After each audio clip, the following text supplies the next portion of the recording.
Awesome. Well, good morning, everybody. And thank you so much for taking out the time this morning and joining us for this very important subject matter as we're starting to get the temperatures out there, right? We're working outside, starting to warm up, and some things that we need to have top of mind to be proactive about is making sure that our workforce out there is safe and stays cool, right? Pretty big ramifications if you do not have some type of process or policy put together to ensure hydration, provide shade, have something in place so we can ensure that our people out there in the field aren't getting heat stress or stroke or illnesses because of that. There's a lot of different check boxes that can be made, right, to kind of ensure the mitigation of that. And so we're very lucky and thankful to have Olivia from OSHA's region, I think 8, is that where it is, Olivia? OSHA region 8, to facilitate a conversation about that with us today. But before we get started with Olivia, as in tradition of our safety group here, just wanted to open up the forum real quick to talk about near misses, something that you may have noticed or addressed amongst your workforce out there that could have been detrimental if you didn't address it. We cover this every month, and there's always something that somebody kind of brings up or something we need to be top of mind about. So I want to open it up real quick just to see, hey, any near misses out there that you've recognized, anything that we need to evaluate and bring back to our organizations. Yeah. Hey, Andy here. What's up, Andy? Hey, so we had an incident last month where an employee, so we had a gang box, one of the big gang boxes, like a knack box that has the lid that pops up on it, that's like hinged in 2 spots, right? So there's a shock absorbers in it that hold it up so it doesn't just, the lid doesn't just fall over. And here, hold on one sec. There's snaps and pics. Well, I didn't snap pics, but it's easier if I'm videos on, right? There we go. Hi guys. So it's one of the big knack boxes, and the lid slides up, and it has a hinge in the center, and it slides back, and there's 2 shock absorbers that hold the lid in place. Well, the shock absorbers had worn out, unbeknownst to any of us in management. Nobody had reported it, and somebody, we have no idea who, had actually removed one of the shock absorbers and put a chain on it so that they could push it up and hold it up. But the problem was it would come over easily, and it fell over and hit an employee in the head. He's been out for weeks and had a concussion as a result of it. So my thing out of all of that is I looked at it, what could I have done differently? And I mean, it's unrealistic to expect me or to inspect every piece of equipment. We try to keep our eye on stuff, but that's unrealistic. So what I came to was, see something, say something. If an employee, because I'm not blaming the particular employee by any stretch, but he'd had the gang box on the site for several days. He could have reported it to us as well. As soon as I found out there's an issue, I ordered the parts and repaired it, and that's how we would always do it.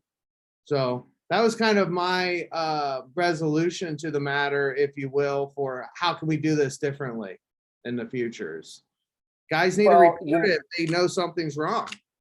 Oh, well, especially because you can't be there, right? So your direct contact, your frontline, or your installers, right, and your field force. So the only thing I can say to get just kind of establish a bridge of communication on that, Andy, is put together a daily JSA.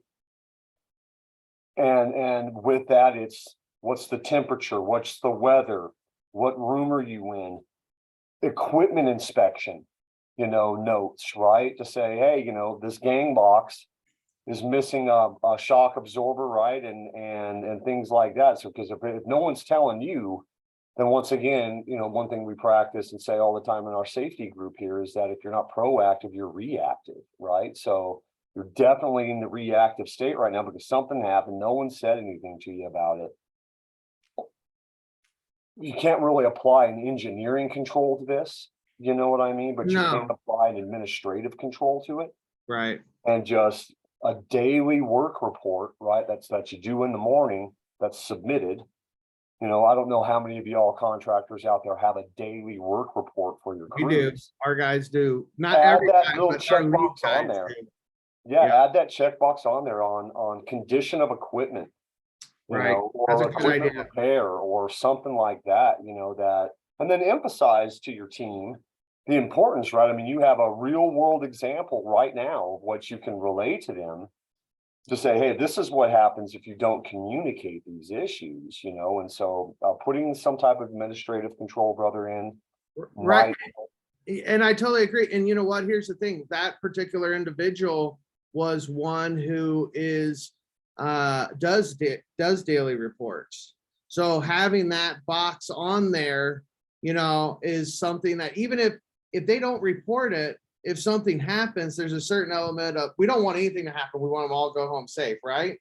But if you're doing the steps to put those checks and balances in place and they don't do their part, sure, you're going to pay the workman's comp claim, but you can at least have somewhat Accountability. of conscience, if you will, you know? Yeah, and you know, those administrative controls are there to assign accountability to somebody. Right. You know, you can't hold anybody accountable if it's not reported. Multiple hands are on the hinges. Someone's replacing with jack chains. Someone has to take the responsibility for that. Yeah. You know, and the only way to do that is the person in charge on the job site needs to make sure reporting is accurate. Right. You know, so you had your lead guy get hurt on that particular job. Yeah, he was not the lead. He was just the lead guy on that project at the time. But see, we have a field manager who goes around and he's lead. He handles everybody, you know, but that particular individual, yeah. So, and so is that where they give their daily reports to the field manager? No, they text them all to me along with some pictures, and then I file them. So that way I review them every day. I look at the report. I don't look at necessarily every single thing, but then I just email it. It takes about 10 or 15 minutes throughout the day, and I get an idea of what's going on every job with some pictures. I want at least 3 pictures and their little report. And if I see something in the pictures, I'm like, wait, brings things up all the time. I'll call, what is this? What is that? So I have a view of what's going on. Yeah. Yeah. Well, speedy recovery for him. I hope he's okay. Yeah. Yeah. We all do. Yeah. And that's a hard one. You have to, I guess, express that communication amongst your entire team, right? Especially the people who are the leads and do all of the administrative controls on your stuff. That one not checkbox, right? We could have had that. You could have had that mitigated and taken care of if you just would have known, you know. So yeah, that's a rough one, Andy. Thank you for sharing. Thank you. Yeah, definitely have to just add that as part of a checkbox every time, you know. Anybody else have anything that we need to be top of mind? And that's a good subject right there. It's equipment failure, you know, inspecting your equipment and making sure it's in good repair and safe. You know, that's the people are in and out of those gang boxes all day long. And you're really lucky that only one person got nicked by that thing, you know. Yeah, you only know what you know. And you know what you know. As you said, you know, reporting, we had put into play a software called Site Docs, and it was, I mean, to say the least, not being used as it should. So we put an incentive program together that you basically can get $1 more an hour if you are compliant with all of your reporting daily, and you wouldn't believe how everybody took to it. Incentivize it, right? Incentivize policy, right? Yeah. So I mean, when I would open it up, you know, and say, well, okay, we got 3 people that did their report today. And then after this incentive went out, I mean, I got a page down, there's so many people doing it, so. Oh, yeah, right. You're getting them in a day before they're due, right? Yep. And so if there's any problems or issues in the field, they can actually flag me and I can get, replacement parts or get equipment swapped out and returned back to the project. But it's sad that we got to pay people to do their jobs, but it is working out for the better. Well, that's good. Yeah, so you had to add a kind of a tool, right? That program or app, right? Yep. Just to help with communications amongst the team. Yep. Good one, Jason. Yeah. And it's working out good for you. I mean, it's not used, as you said, as it necessarily should be used all the time, but is it helping when it comes to communicating and bridging gaps? Yep. Yeah, it changed daylight and dark difference in about a week. So, and I feel that in any kind of reporting, you're going to have pencil whip documents, but I feel that it's going in the right direction. Yeah. And we talk about it from time to time amongst the group is to incentivize, right? We all become really complacent when it's the daily grind, but people feel that they're going to get something additional out of it. It doesn't even have to necessarily be money. It could be recognition. It could be, various different types of recognition, but incentivizing does help, so for everybody out there in the group, once again, if you're not proactive to safety, you're going to be reactive to it. And so accountability is important, not just for reporting on administrative controls and ensuring engineering controls are in place, but hey, if they are in place and they are done correctly to the line of the policy, then you need to acknowledge that. You need to spotlight those people, and you need to let the other groups know, or your other team know, safety is an important thing. We're recognizing this, and if you would just, like I said, do that daily check, right? Or jot down issues that you notice, because we all get in the grind when we're out there in the field. We're focusing in on the project that we're installing or that we got our hands on, and the 360-degree safety awareness sometimes eludes us. So sometimes it's nice to point it out when it is taken care of, and hopefully that spurs some energy into the people next to them, But better lines of communications are always good. If verbal doesn't work and an administrative paperwork doesn't work, maybe there's an app, or I don't know, maybe just with the world that we live in today, everything is on demand, it's fast, it's right there at your fingertips. Well, maybe we need to think about stuff that's right at the fingertips, something that's a little bit more fast acting in real time, Agreed. Anybody else have any near misses they'd like to kind of chat about or address to the group so that we can, cover bases? Doesn't sound like it. Excellent. Okay. Well, just before we get to our awesome subject matter expert on OSHA heat with Olivia, I just wanted to say next month is our normally scheduled, I believe, facility tour. I believe.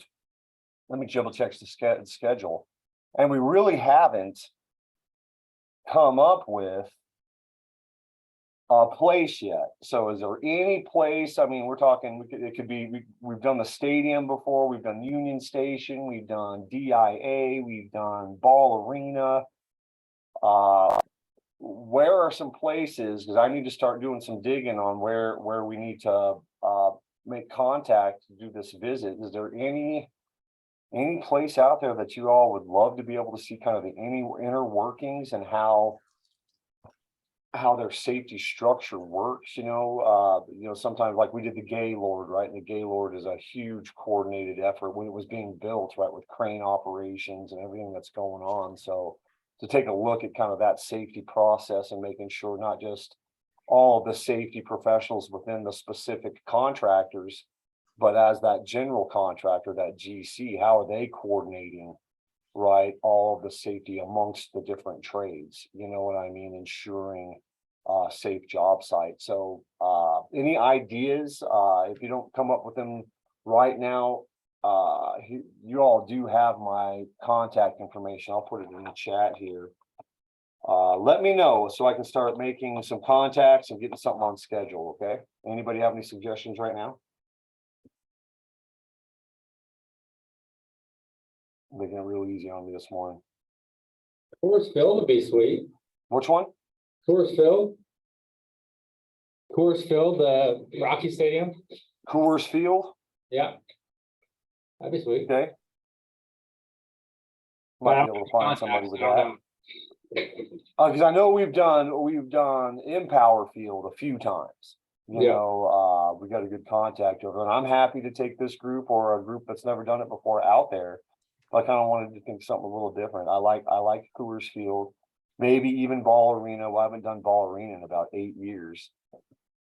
So keep those things in mind. I'd like to be able to, you know, like I said, start checking that box and get something as soon as possible. If y'all would reach out to me sometime between now and say end of week, if you come up with something, and I can determine whether we have a contact there or not, or a resource, and I can start getting the wheel turning. So, but that's our next session is supposed to be a facility tour in July. Now, when we do these facility tours, they normally will limit me to how many people I can get on that tour, right? So it's usually around 20, 25. So, and I really like to keep it amongst the group that attends, you know, every month, because when I have a facility tour, I end up with a whole bunch of people I've never met before that's never attended one safety forum, you know, and it's like, well, how did you get this information and why, you know? So it's more like to go check out cool stuff, you know, versus the safety, but try to get the safety professionals in there, you know, not just spectators.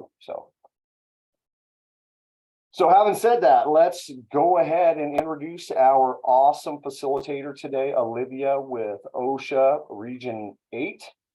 And she has put together an awesome presentation for us to really check boxes and make sure that, you know, now that the heat is turned up out there and it's hot, that our workforce has got some check boxes, right, of ensuring that they're staying hydrated, they're staying cool, and safe out there on the job site. So, Olivia, I'm just going to go ahead and pass it on over to you. Thank you again for joining us, and good morning.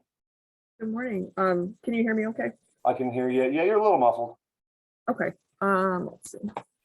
If it gets too bad, let me know. I'm just in the office, so I thought the headphones would be better for my coworkers, but I can always take them off if they're not working. Yeah, you're good. Okay, great. Let me share my screen here.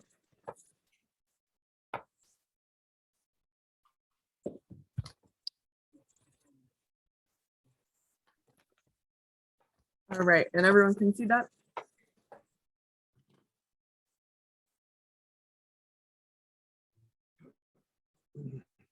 I can't see there. I can't see your screen. That now. There you go. There we go. Great, thanks. Okay, so my name is Olivia Pooler. I see that my name is different on Zoom, but I guess it's been about a year since I've used Zoom because I've been married for about a year. So Olivia Pooler, and you guys were supposed to have Meredith Post today, who is our compliance assistant coordinator, but she was unfortunately double booked and asked me to step in for her.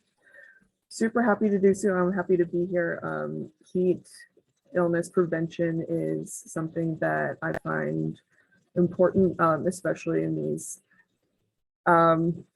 days in the Denver area. I mean, construction is getting more and more prevalent, and the heat is just getting hotter and hotter every year. So I think it's really important for people, for managers to take this into account and to kind of go above and beyond with their employees as far as it comes with our OSHA standards. So happy you guys are here. Let's see. There we go. There's my contact information. Feel free to take it down. I am an industrial hygienist. I'm a compliance officer with the Denver area office. Like like we said, in Region 8. So if you have any questions, feel free to reach out to me. I'm always happy answering. It's my email address, my phone number there. And then I can also get you Meredith Post's information at the end of this call. Like I said, she's the compliance assistance coordinator, and it is her job to kind of do this outreach with employers and help answer any questions. That is mainly her job. I'm the one that goes and does the inspection. So, okay, like we said, we're here for heat illness training. A lot of this information may be something that you guys have heard already, but I hope that I can add to your knowledge and answer any questions if we have any. So what is heat illness? Heat illness can happen indoors and outdoors. Typically, we think about it happening in construction, but it can happen in general industry as well. Last year, I did a handful of inspections that dealt with heat prevention in, like we have here in this picture, in kitchen settings. I did inspections at the airport, things like that. But most of our heat illness inspections come from the construction setting and those workers that are working outside. Thousands of workers experience occupational heat illness every year. I don't have the exact date, but unfortunately, heat illness did take a life already this year in Texas. It was a U.S. Postal Service worker. I don't have all the details, but it is starting to heat up, not only here in Denver, but in Colorado, but nationwide. So definitely something that we want to get ahead of in terms of taking care of our employees.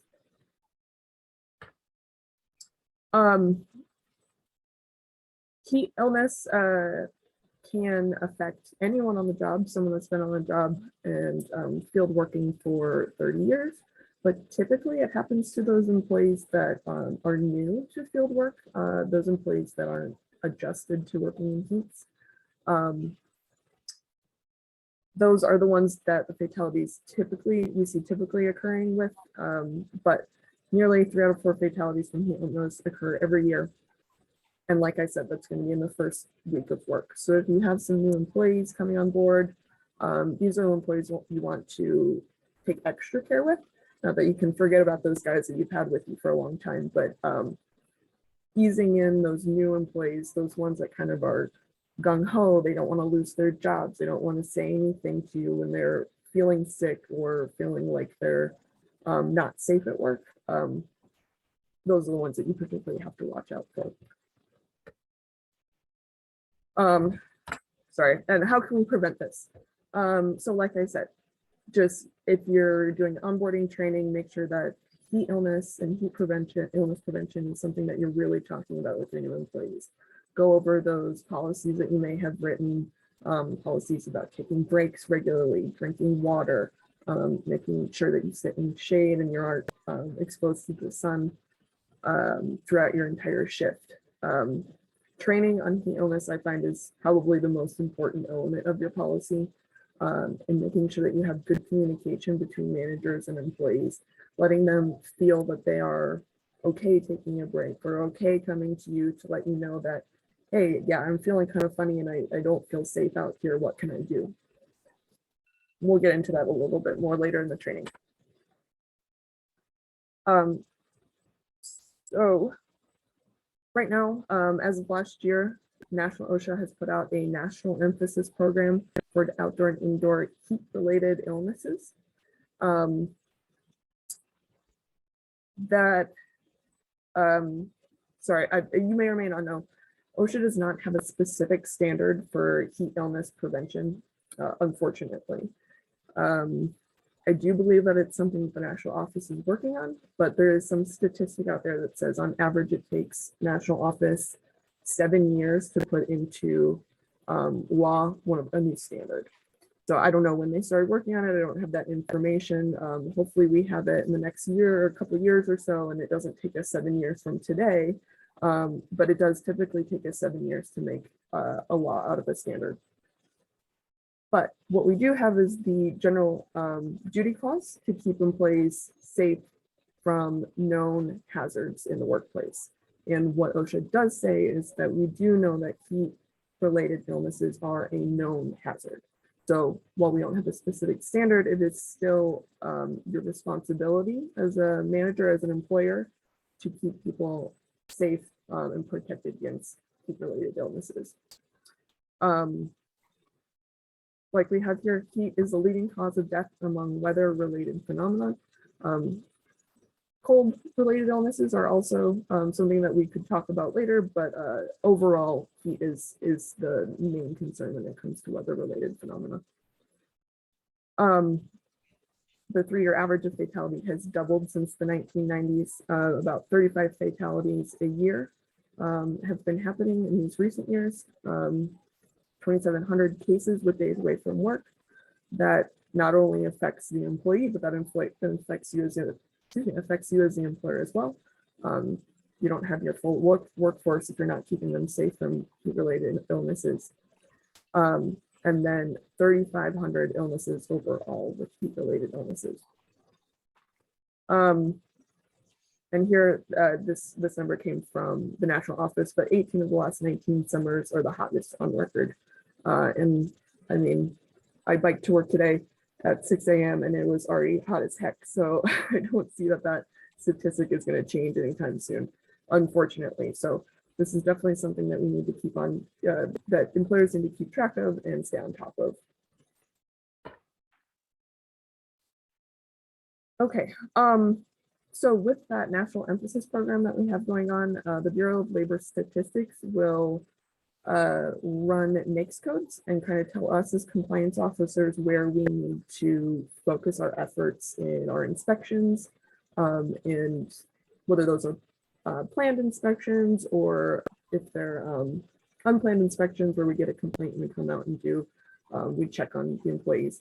But we will get these lists of NAICS codes that kind of help us determine where the highest number of heat-related illnesses are happening and in what kind of industries. I dropped the ball of this and I didn't look up the electric NAICS code. I'm electrician's NAICS code, excuse me.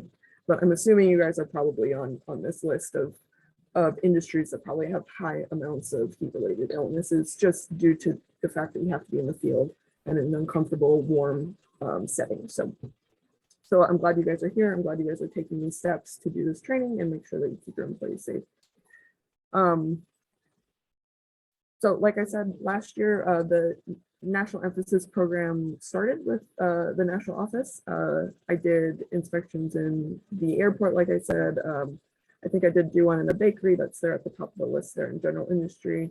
And then anytime I myself or any other compliance officers were out on a construction inspection last year, we would also add heat prevention to our scope of the inspection. So it's something that we were really trying to get some more data on. We're trying to ensure that employers were taking necessary steps to protect employees.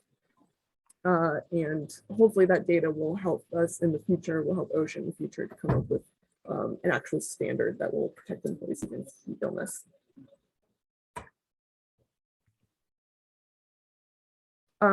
Additionally, we have a team that monitors the heat advisories in the areas across the nation, and will let the offices know when, hey, it's probably a good idea to go out and do some heat inspections due to the heat index today in your area.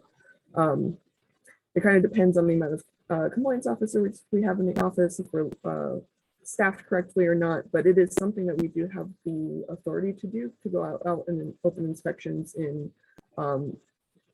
the construction and outdoor areas, just based on the fact that the heat index is high that day.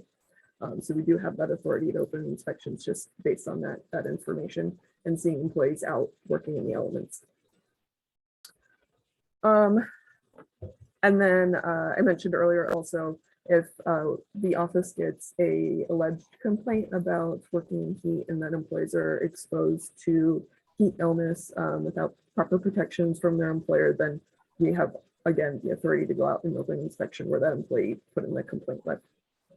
And with that, we will ask for your 300 logs. If you do have any heat-related illnesses, any days away from work, fatalities, things of that nature, they do need to be entered under your 300 log and reported appropriately. Okay, so what are some of the things that we look for if we're doing an inspection on heat prevention? We are going to ask you for written programs.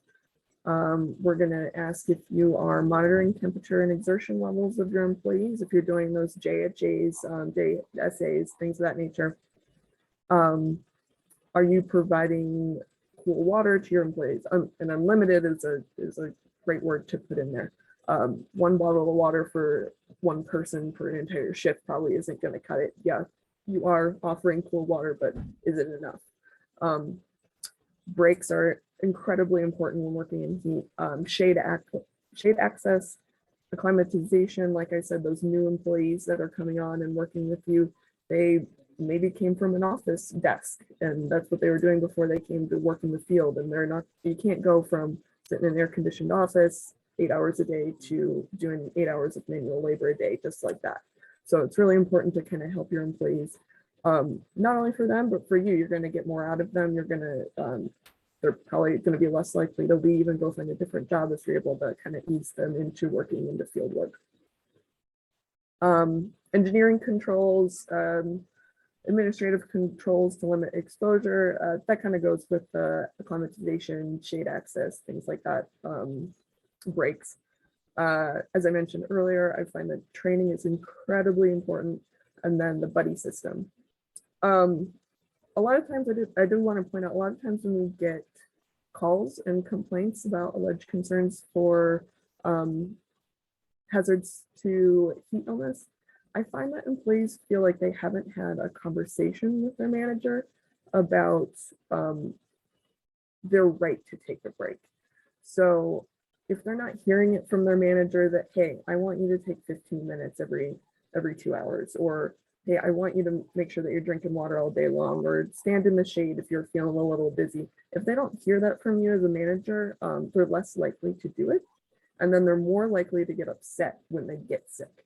They're going to think that it's your fault. You never told me I could take a break. You never told me that I'm allowed to go sit in the car with the air conditioning on. And then that's when they call us. It's not necessarily that you're not allowing them to do those things, but the employee's not hearing it from you that you can do those things. And I find that kind of when you break that down and have those kinds of conversations, employees are safer. They are more likely to take those breaks, and they're less likely to call us when they get upset. So just wanted to point that out. Okay. So let's go into these things a little bit further. Acclimatization. New and returning workers and those experiencing a rapid change in temperature are the ones that need to do their acclimatization more heavily than the employees, like I said, that have been there for quite some time.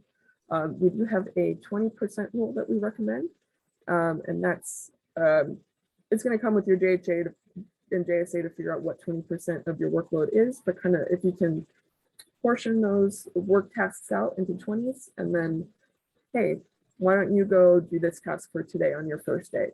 And then once they get used to that, the new employee gets used to that, then the next week they can add on to their work tasks until we're doing full 8-hour or 10-hour work shifts, whatever you have. Drink cool water, 1 cup of cool water every 15 minutes, even if you're not thirsty. That is something that needs to be included in your training.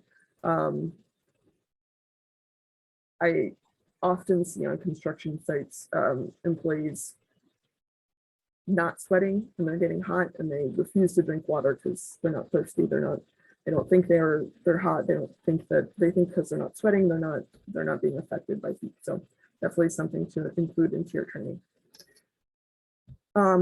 Take breaks. Rest enough time to recover from heat given the conditions. This, I think, helpful hint kind of describes to me why it's so hard for OSHA to have a specific standard on heat prevention. We don't have like take 15 minutes every hour. There's not a real great way to determine how long you need to break or how often you need to break, but just have conversations with your employees. If you are feeling tired or dizzy or weak, take a break until you're not feeling that way anymore. If if you can, if you're able to, with your work operations, tell someone to take a break every hour.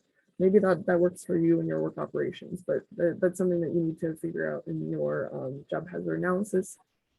But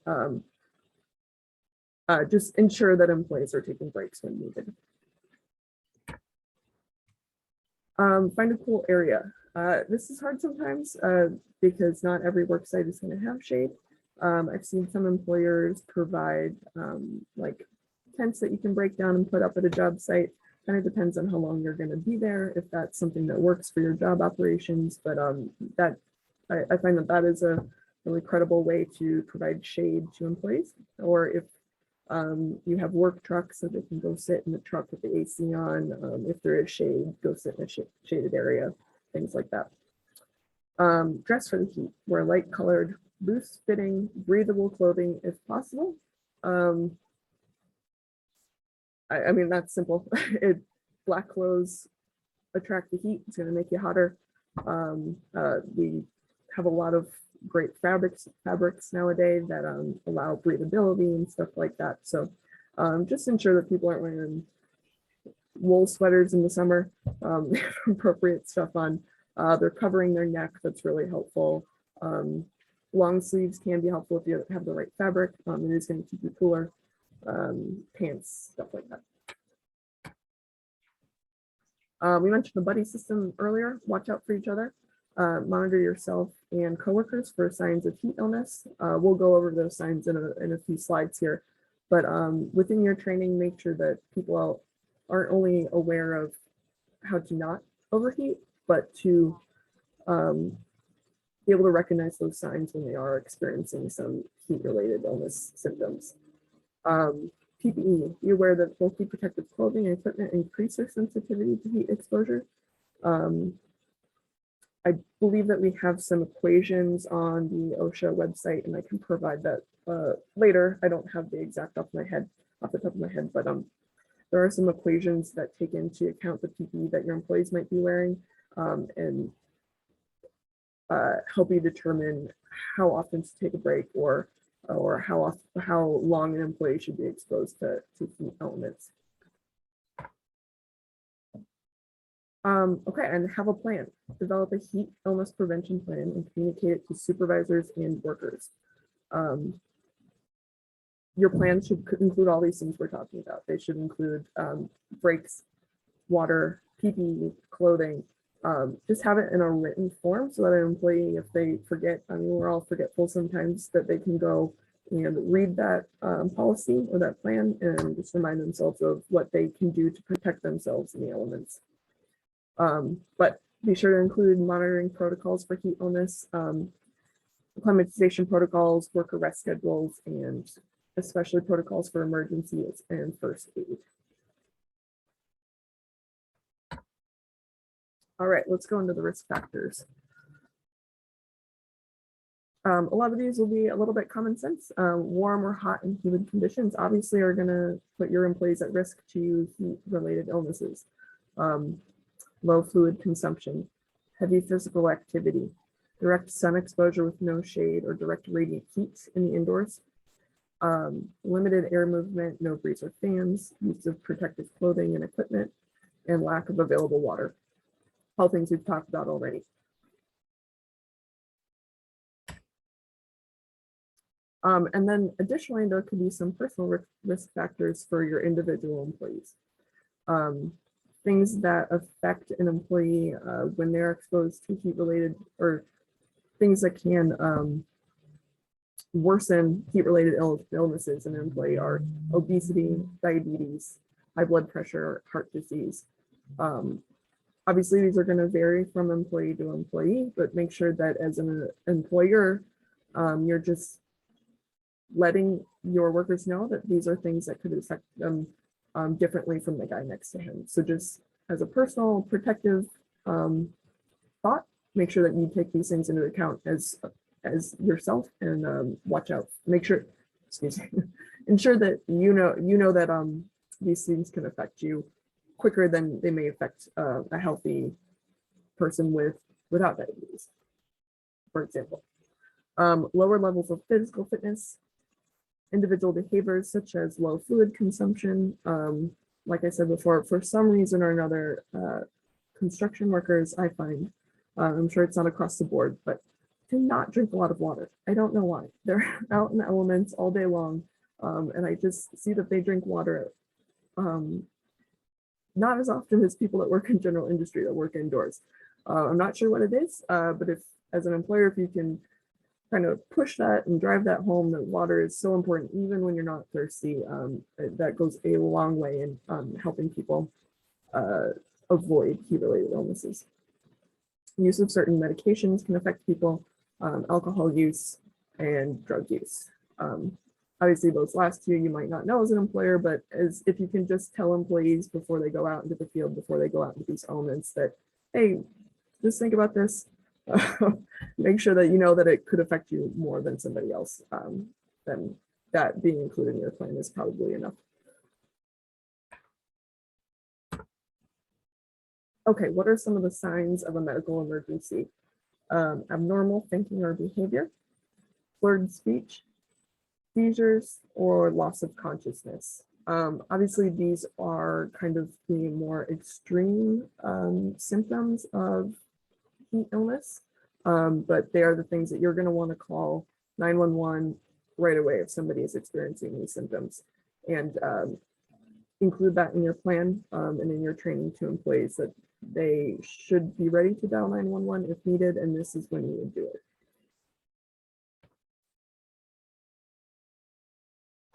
The initial signs that you're probably going to see are things like fainting. Excuse me, I just read that on the screen. That's not the initial thing you're going to see. You're going to see dizziness, thirst, irritability, fatigue, things like that. Those are things that your employees should be watching out for with their buddy system and with themselves. Heavy sweating, elevated body temperature, fast heart rate.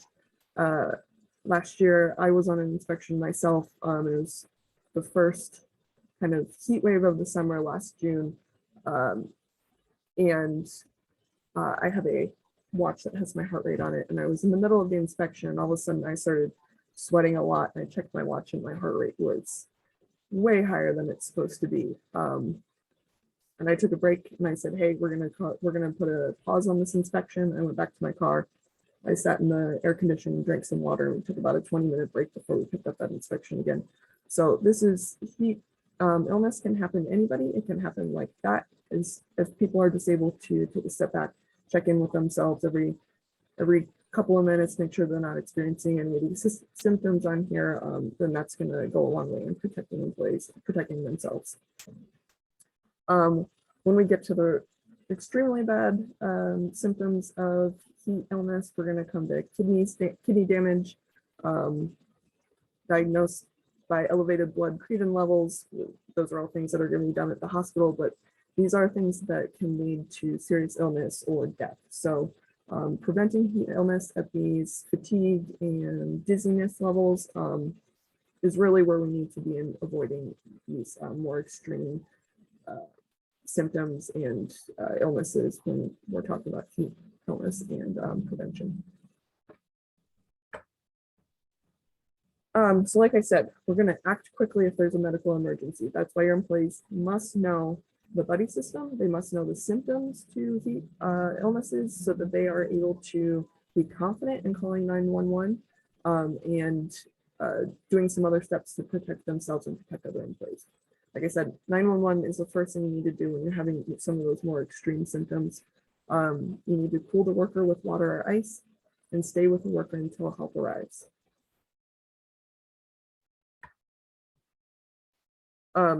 Here's some more of these symptoms, just kind of in a more palatable way.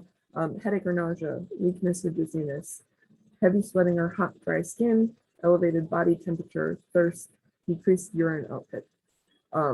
If any of these things happen, we want to give the employee water, remove unnecessary clothing, move the employee to a cooler area, cool with water, ice, or a fan.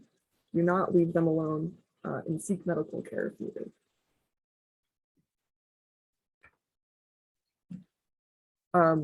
Exactly. Symptoms can worsen so quickly.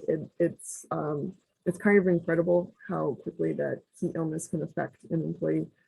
Even someone that doesn't need that acclimatization, someone that has been out in the field for 30 years and they feel like they know what they're doing. It can just take one hot day. Maybe they put a lot of physical exertion out the day before and they're kind of tired today. It can just happen like that. So employees need to really be aware of the symptoms of heat illness. And when in doubt, call 911.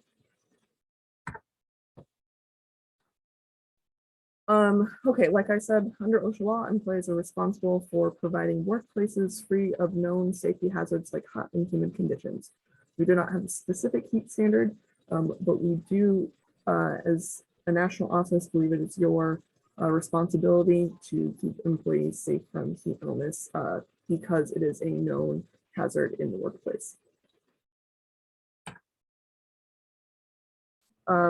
These are the employees' rights. They're entitled to a safe workplace. They have the right to speak up about hazards, including heat, without fear of retaliation.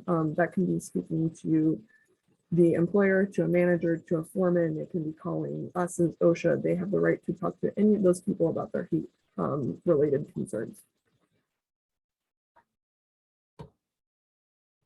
And here are some more resources for heat illness prevention and other heat related facts. I can surely be give these resources to the appropriate people.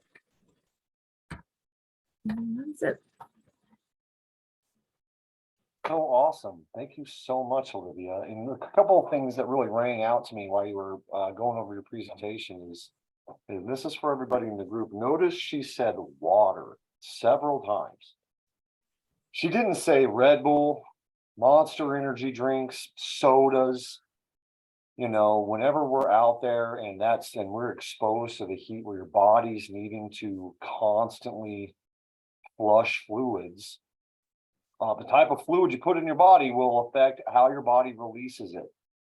So, you know, I know that, you know, like she said, for some reason, it's like you see a lot of office people and things like that. They're pounding maybe a gallon of water a day, but the people out there in the heat and sweating aren't doing anything, you know. So that's really important. Water is the key. It's not even electrolytes, right? Like you start pounding Gatorades or something like that. That's got a sugar content in it. And when you're at that high level of heat, you do not want to put anything that's got a whole bunch of different sugars, right? And things like that into your body. You know, you need electrolytes and you need to be able to rehydrate. So I just wanted to point that out. If you see your workforce out there and it's, you know, 100 degrees out there sometimes, or you're in an environment where there's, you know, still air, there's no moving air, it's hot, recommend the H2O, So just be sure to do that. Another thing that I wanted to point out that has to do with heat, but we really didn't address is the sun. Okay, I can tell you as somebody who did gas stations out there in the field, I've been on top of many gas station canopies and it's like a big frying pan up there, right? There's no shade. And every part of your skin that's exposed to that sun is going to get burnt, okay? Unless you take some measures, right? Sunblock. I'm not a big fan of sunblock because I'm trying to sweat. Okay, and that's clogging up my pores and things like that, you know, and so sunblock is not for me necessarily, but what I always did as one of the whitest people I know that burns, is I have found when she said loose fitting, breathable clothing, and you notice it all the time, the landscapers and things like that are out there in the elements all the time, they're wearing long sleeved shirts. Okay, to keep that sun off of you. One way of being able to one attribute of the sun is, and you get sunburned, is you will miss work. Okay, you cannot operate effectively if your body is burnt. So, and it takes days, right? Sometimes to get rid of that burn to the point where you can move around and feel comfortable working. So just be extra careful on that. You know, it's not just the temperature, but pay attention to that sun, whether the sun is blasting through and there's not a cloud in the sky, or right? It's overcast, right? It's hot and overcast. That sun is actually hitting you a little bit more when it's overcast, right? It's bouncing the radiation between the clouds. So just be super careful and aware of that, right? Drink water. Go ahead, Jason. Yeah, as you wanna add say, we have a guy that's missed 3 days of work because he got second-degree sunburn at Waterworld on Sunday. Oh, on Sunday on his own time. Yeah, Yeah, that sun, I can tell you, it'll take you out of commission. I've had many bad sunburn, as like I said, one of the most fair-skinned people I know. I can tell you that the sun is not my friend, and when I'm out there and I know I'm going to be exposed to the sun all day, I wear a long sleeve shirt. You might think that that's crazy, but I can tell you, a long sleeve shirt will protect your skin from the sun, and once your skin gets hot, it's hard to cool it down. So that long sleeve shirt is a lifesaver, and I've done that. Even when I was a kid and I did landscaping, 30 lawns a day, it was a long sleeve shirt because, hey, I needed to protect myself. I can't keep applying all day this thick substance that's preventing my body from cooling down. Wear that long sleeve shirt. And another thing I wanted to point out too is there is PPE out there available, right? So you have your hard hats with brims. They also make brim extenders for sun protection, right? Not just that, hey, they make tinted safety glasses, right? They make gloves, right? They make arm shields, things like that to kind of protect yourself. So they even have little fans that you can, for that still air hot environment. They have fans that you can clip to your hard hat or around your neck and things like that. We want to be safe in all areas. We don't want to have a whole bunch of PPE on us that's making us unsafe. But at the same time, take those measures because, I can tell you this, if I go up on a canopy in a gas station and I don't have sunblock on or a long sleeve shirt or something like that, by the end of the day, I'm not going to want to get up there tomorrow. And so it might not even be that I suffer from a burn or an illness, is that I'm working in an extremely uncomfortable environment, and that's not making me want to giddy up, right, and get my job done. It's going to be like, oh, I'm going to dread having to do it again tomorrow. So just take those measures, but recognize, right, those environments. When with these y'all's contractors, you have somebody say up on top of a canopy of a gas station, there's zero shade, it's ladder access only. The last thing you want is somebody who's experiencing any type of dizziness or dysphoria, right, because of heat, is to jump on a ladder. So make sure that stuff is accessible where the work area is, not over at the gang box, but where the work is. Because they might not make it to the gang box, so just take those measures in mind. Once again, long sleeve shirts, drink water, and there's PPE out there that can help mitigate some of this stuff. So I just wanted to throw that out there, to the group, because I've had many a burn. I've never had to go to the hospital. I've had to go to the hospital because of sunburns before. I've had that happen. But not because of heat exhaustion or anything like that. I've passed out before because of heat, because military man, that's almost like a practice, like let's see how long it takes for you to pass out because of heat. But it's dangerous, okay? And so look out for each other, the buddy system. Thank you so much for that, Olivia. Pay attention to the people around you, pay attention to what they're drinking, right, and what they're doing and how long it's been since they went and got some shade or drank some water. Safety, right? A lot of times we think safety is our own responsibility for ourselves. If the person next to you isn't safe, you're not safe. So just be super careful, okay? Anything that any comments or any questions does the group have? Maybe for Olivia when it comes to heat, anything you want to throw out there? Making it really easy on us this morning. Really, really easy on us. Well, having said that, thank you so much, Olivia, for breaking that down for us. We will I have the presentation already, Olivia. Meredith sent that over to me, so thank you so much. And we have Holly in the background right now. taking care of any notes and links and things like that. So you'll see a communication come out a little bit later on today with the presentation and some of the topic highlights of today's forum. So thank you, Olivia, so much. Be sure to, if you can, send a special thanks out to Meredith. I know that she couldn't be here today, so you filling in is totally awesome. Thank you so much. And do you have anything, Olivia, you'd like to close? No, just appreciate you guys letting me be here. I'm pretty passionate about this topic, so I'm glad I could impart hopefully some knowledge on you guys.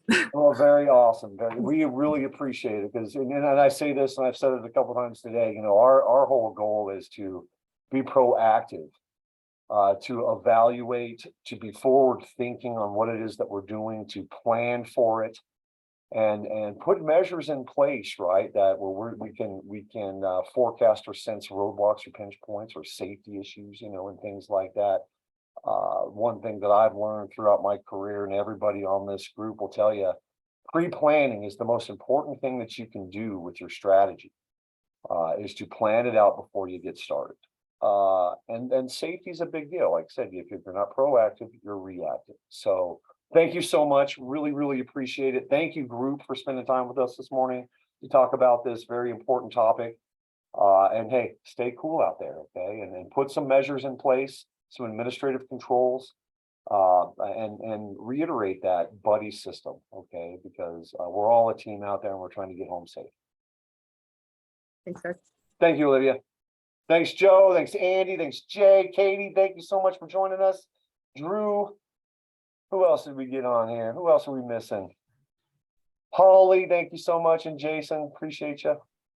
Thank you. Reach out to us, and as we get this facility thing worked out, we'll let you know where it is.